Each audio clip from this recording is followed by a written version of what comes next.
वैसा ही same question है जैसा आपने फोर्थ क्वेश्चन किया था, बस कुछ छोटे से यहाँ पर चेंजेस हैं। देखिए, यूक्लिड विभाजन प्रमेयिका का प्रयोग करके दर्शाइए कि किसी धनात्मक पूर्णांक का घन।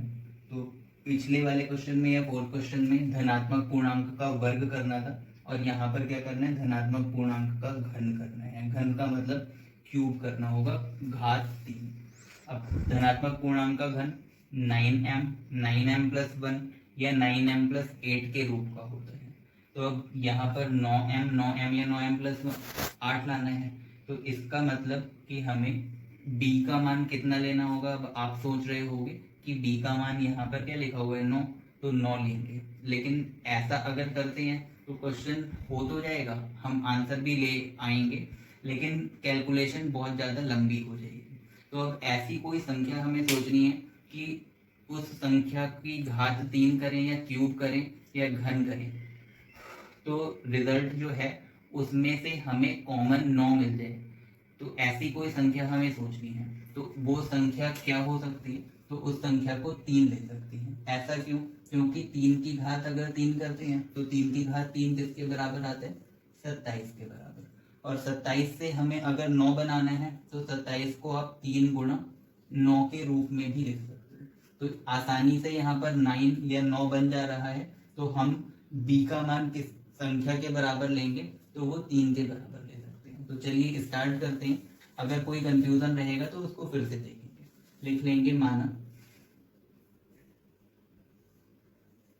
a एक धनात्मक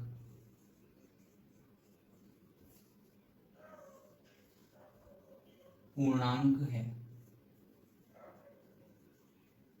तथा b बराबर 3, जहां a बड़ा होगा 3 से, इसलिए यूक्लिड विभाजन प्रमेयिका से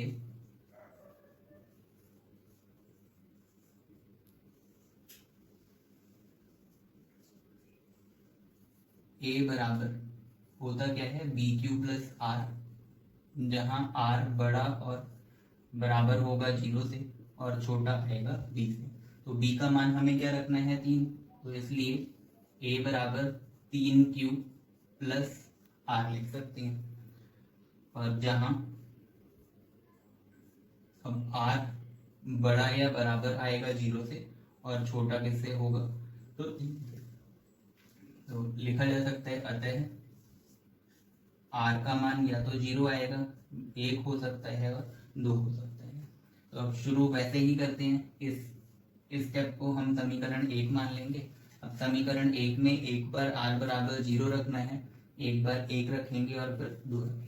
लिख लेंगे, समीकरण 1 में r बराबर 0 रखने पर, अब जब r का मान 0 रखा जाएगा तो लिखा जा सकता है, इसलिए a बराबर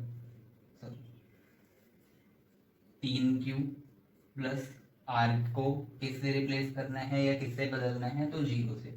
और इससे क्या लिख सकते हैं, a बराबर 3Q। अब हमें क्या करना था, धनात्मक पूर्णांक का घन करना है। तो लिख लेंगे, दोनों पक्षों का घन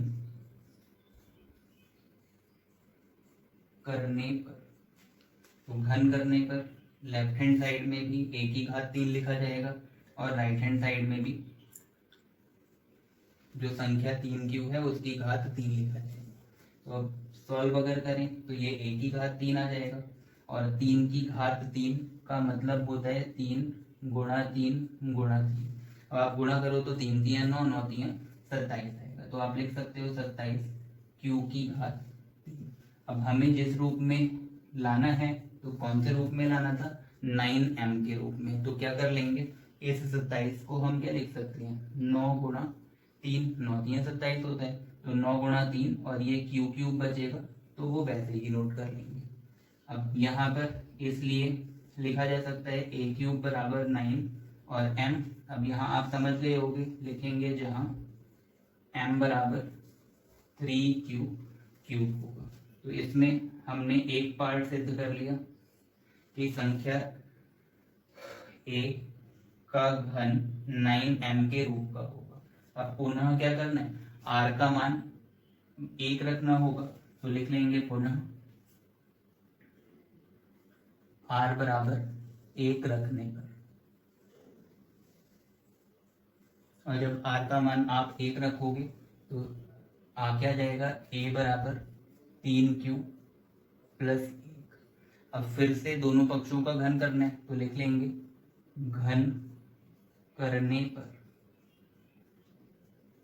अब घन करने से लेफ्ट हैंड साइड में a की घात 3 आ जाएगी और राइट हैंड साइड में 3q प्लस 1 और उसकी भी घात 3 लिख देंगे। अब आपको एक सूत्र याद होना चाहिए कि a प्लस बी की घात 3 होता क्या है, तो a की घात 3 प्लस b की घात 3 प्लस 3a की घात 2b और 3a b स्क्वायर।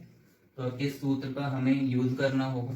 तो राइट हैंड साइड सॉल्व करें, लिखा जा सकता है 3q का क्यूब प्लस 1 का क्यूब प्लस 3a का मान 3q है तो 3q स्क्वायर और b का मान कितना आया 1 के बराबर plus 3 into 3q into 1 square. तो यहाँ से अगर सॉल्व करते हैं तो फिर से वही है 3 की घात 3 वो 27 और क्यू क्यूब आ जाएगा प्लस 1 लिख लो क्या प्लस 3 इंटू 3q स्क्वायर को सॉल्व करें तो वो 9q स्क्वायर आ जाएगा और गुणा 1 करना है प्लस यहाँ से 3 तियाँ 9q आएगा और गुणा 1 लिख देंगे। अब इसको अगर सॉल्व करें तो लिखा जा सकता है 27q क्यूब। अब 1 को बाद में लिखेंगे, पहले 9 तियाँ 27q स्क्वायर लिख सकते हैं, 9 एकम 9q लिख सकते हो और प्लस 1 आ जाएगा। तो अब इन तीनों टर्म्स में से या इन तीनों पदों से आप कॉमन कितना ले सकते हो, तो 27 भी 9 के पहाड़े में आता है, ये 27 भी 9 के पहाड़े में आएगा और 9 जो है वो 9 के पहाड़ी में आता ही है। तो 9 और यहाँ से 9 तियाँ 27 क्यू क्यूब बचेगा, यहाँ से फिर से वही 9 तियाँ 27 और क्यू स्क्वायर लिख लोगे और 9 एकम 9 होता है तो केवल क्यू बच जाएगा और लास्ट में क्या लिख लेंगे 1। तो यहाँ से ए क्यूब बराबर इस फॉर्म में रिजल्ट लिखा गया। तो आप मान सकते हो, माना जो पूरा ब्रैकेट है 3q cube plus 3q square plus q बराबर है m के, अतः a क्यूब बराबर 9m प्लस 1 आ जाएगा। तो इसको हम समीकरण नंबर 3 मान लेंगे। अब हमने सिद्ध कर लिया कि किसी भी धनात्मक पूर्णांक का घन 9m प्लस 1 के रूप का होता है। लास्ट स्टेप बचा है या लास्ट पार्ट बचा है 9m प्लस 8 के रूप में हमें सिद्ध करना है। तो उसके लिए हम इधर लिख लेते हैं, देखिए लिखेंगे पुनः अब कितना r का मान कितना रखना है हमें, तो यहाँ r बराबर 1 रखा था, तो इसी प्रकार r बराबर 2 रखने पर ऐसा लिख सकते हैं।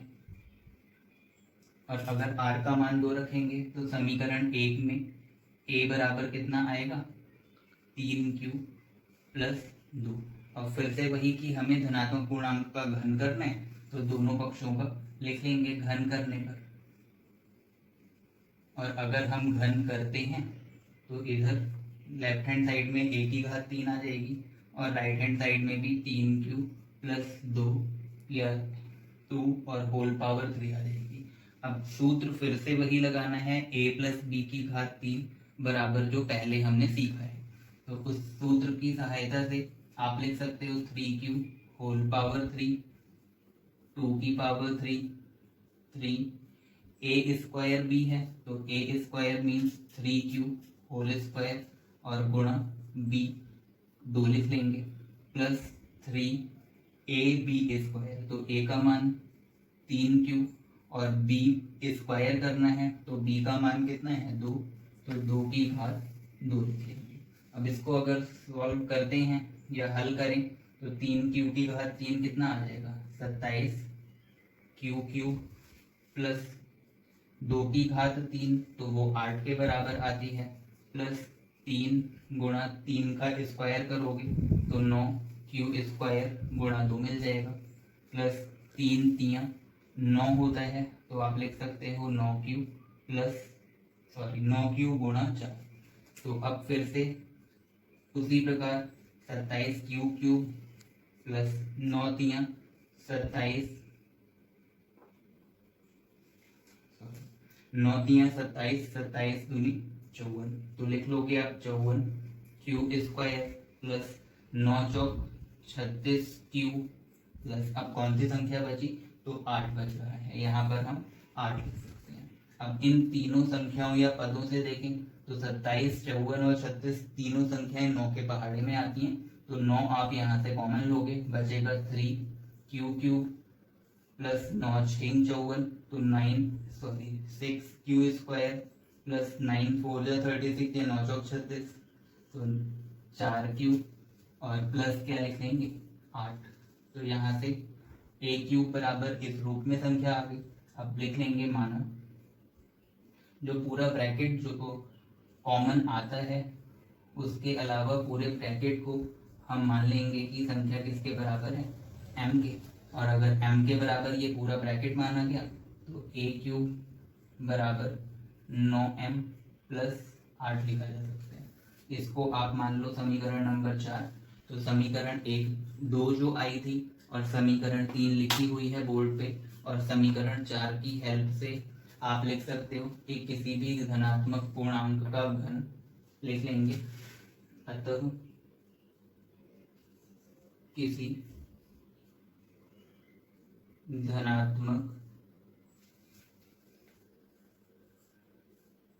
पूर्णांक का घन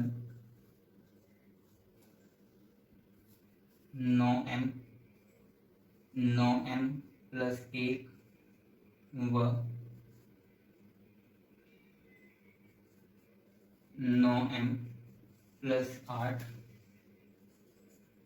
के रूप का होता है। तो यहाँ